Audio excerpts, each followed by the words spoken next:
and welcome to another 10 rows a day tutorial. In this video I'll show you how to make gradient like this using yarn in two solid colors.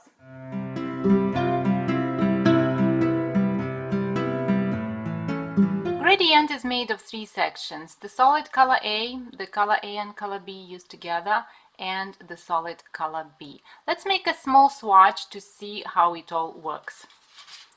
First we'll start with color A. Take a ball of yarn, find the end that is outside the ball, mine is right here, and then insert your fingers inside the ball and get the tail from over there. Okay.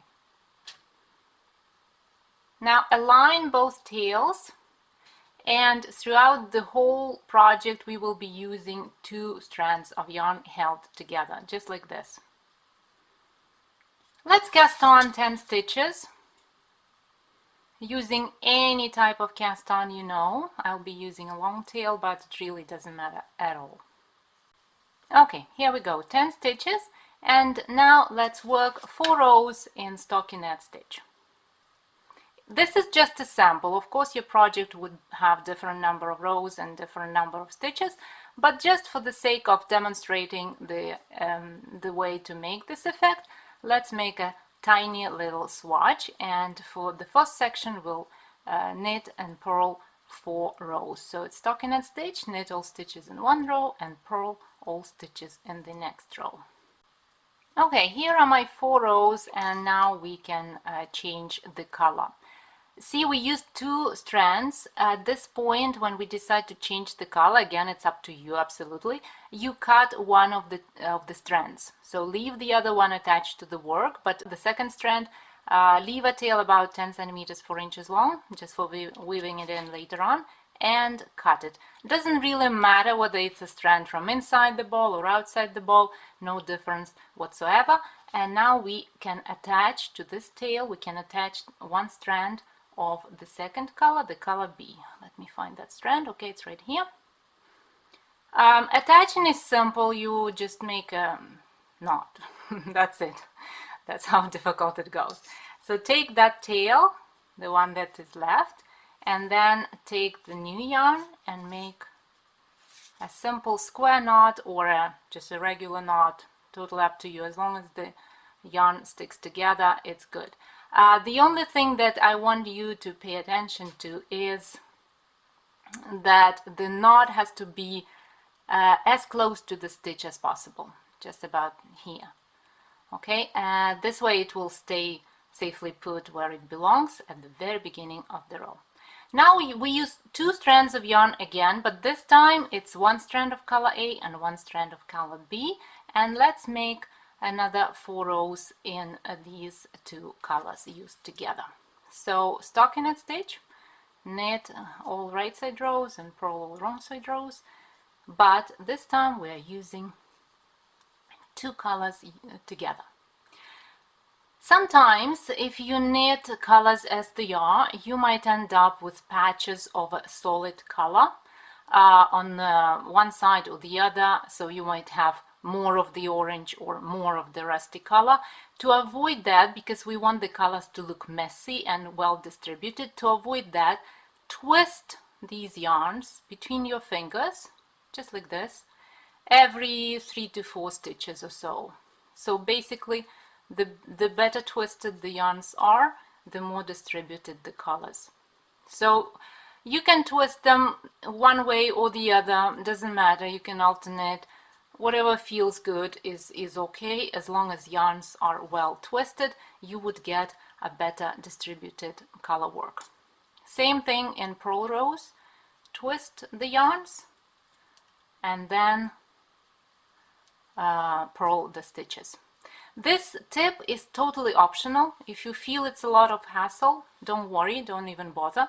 It just, I like to make sure that the yarns, the colors are as messy as they can be, and this little trick, it helps, so I usually use it. If you don't want to use it, that's totally up to you. You will still get a gradient, but maybe you will get some color patches, maybe not. I mean, it's totally different for everyone, so just a little tip for you. And again, we'll make 4 rows. The bigger the stripe with mixed colors, the better the gradient usually looks, because that's the best part of it, right? When the colors are mixed. If you're working in ombre, that's very close to gradient, just the more colors. Usually the bigger the stripes, the wider they are, the more subtle is the change of the colors in ombre. But if you want to read more about that, click the link in description to my article that I wrote about this gradient and ombre changes. And I'm done with my 4 rows, almost, just one more stitch. Here we are. I'm done with my 4 rows in mixed colors, and now you can see the difference, of course, it's obvious, right? At this point, again, it's up to you, but I think that I would change the color, and I would cut the remaining strand of color A, because the third section, as you remember, is worked in color B only. So what we now need to do, we need to find the second tail. So it's somewhere inside, let's see, probably here, yeah.